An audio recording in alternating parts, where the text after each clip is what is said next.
welcome to another edition of Getting It Right with Kids. And today we are coming in another very lovely dimension. My name is Kafayat Oyewo Ogelere. As usual, I also have... Yeah, I'm Fauzia Salakosoni, welcoming you to, like Kafayat has said, Getting It Right with Kids. On this program, what do we do?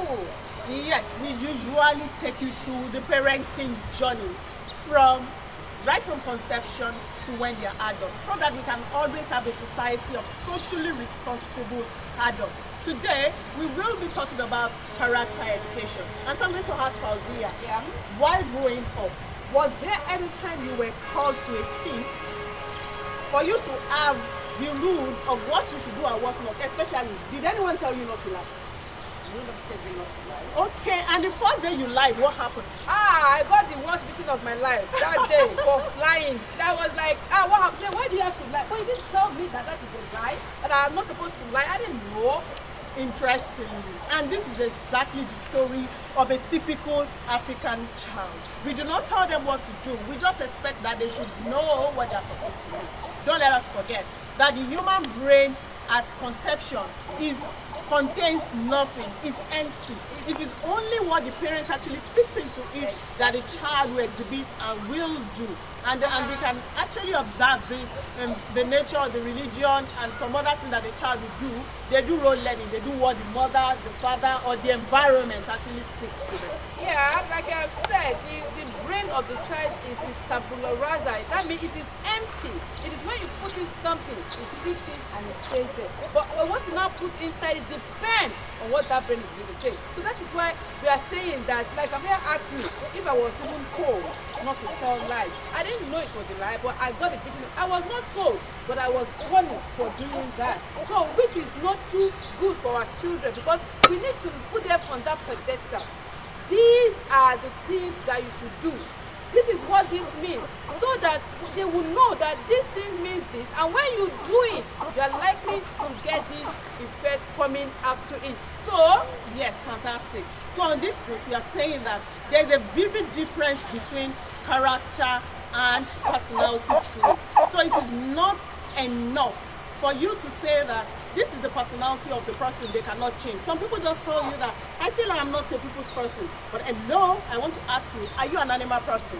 So what we are trying to bring out from here is that it is important to have, we know that everybody has a personality. That's what you are built with. And we have 5 different personality traits. We have the neuroticism, we have the openness, agreeableness, among others.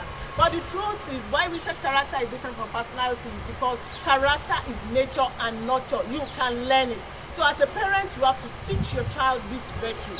Teach them how to say the truth. Teach them how to be honest. Teach them how to handle these things I'm mentioning is what we call the pillars of character education. Teach them how to be honest. Teach them how to be trustworthy. Teach them, reinforce them, encourage them when they do good things. And when they err, then you can enforce your discipline. yes, exactly. That is why parents, it is important that when we want our children to do something, we train them, we teach them, we let them know, so that when they don't do it, then we can now come up with whatever discipline measure that we want to take. For instance, have you sat your child down to tell him or her that honesty is a virtue that needs to be embraced? Have you told him or her what honesty is? Have you told him or her that there are levels, that there is nothing that can happen, you have to be honest in whatever you are doing? Have you also made him or her understand the fact that in a larger society, you could have people that are honest, and at the same time, people might not like them because of their being honest? Have you opened this knowledge to your children so that they will be well informed, they are knowledgeable about what is happening in the society when they go in there? Because a family is a unit of the larger society. So whatever you have imbibed, you have inculcated in your child, that is what they come out to exhibit. So try to sit down your child. This is a virtue you must know. This is called honesty. Yes. At the same time, don't forget that this role is not limited to that of the mother. The father has a role to play. The teachers have bigger roles to play. Most of the time, the teachers will say it is only what you teach them. They are only leveraging on what you have taught them at home.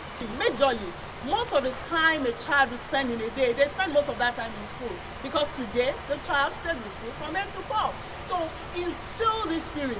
That's why we have civic education in schools, but we are also projecting and suggesting that we should also include character education. Yes. Yes, character education is very, very important because if a child goes out, he represents a family. If he does it well or she does it well, she represents that family. And if she does it the other way around, she's also telling the family and the society what the family is all about. So as a mother, as a father, you want that child to represent you well. Then you need to do what? To define those virtues. Let him or her understand that virtue so that he or she can be able to do that. Interesting. So to be able to achieve this, we must try as much as possible to create family time, family bonding. Enough of always at home and being absent. Why would you hold your phone and then be on the phone for 24 hours and your kids do not have any right to speak with you? This is not a very good one. If we are outside, let them know. And if you are doing something online, let them know too. So that by the time we get to old age, these children will not also ignore us, thinking that that is the way it should go. That's one. Then another way is we have to buy enough patience. To be a parent, to lead a godly child, you have to be very patient with them. Don't assume that they don't know. Ask them intentional questions. Don't assume that they don't know anything about it. When you ask some parents, they say, my child does not know anything like that, I just laugh at them. Speak to them in the language they understand. Lead the conversation by asking them, what do you know about this? What do you know about that? And you will be surprised that they actually know more than you think they do. Exactly. Even though it is our responsibility as parents to go out there and source for their livelihood, even at that, we should always create that time. It could be weekend. It could be 15 minutes of being together with these children. Have conversation with them, like Kapaya has said.